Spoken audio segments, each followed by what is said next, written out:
Ngayon, mamaya natin ang aking ulat tungkol sa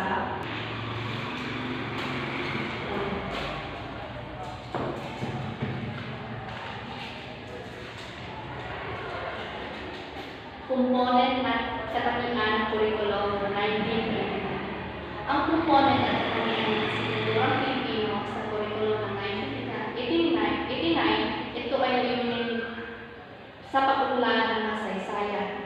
Ito ang mga katangian ng Sinulurang Pilipino.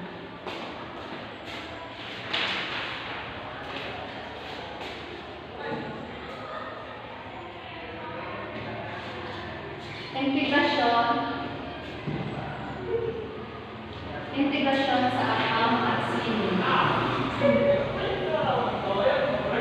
Bahagi ang Asignaturang Pilipino sa mas malawak na kontento at akam at sining.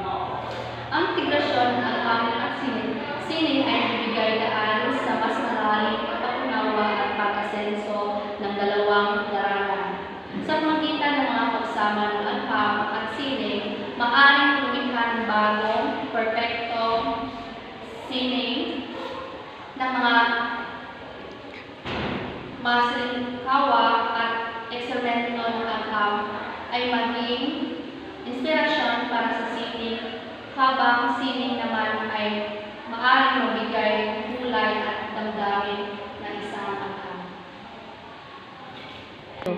Ang pangalawa naman ay pagpagtalastasan. Layunin ang pagbuo ng kasaysayan sa masusing pakikipag-usap o sulat. Sa salitang pakikipagtalastasan, ito ay nagbibigay daan para tayo ay magkaunawaan at magbigay na sa atin ng mga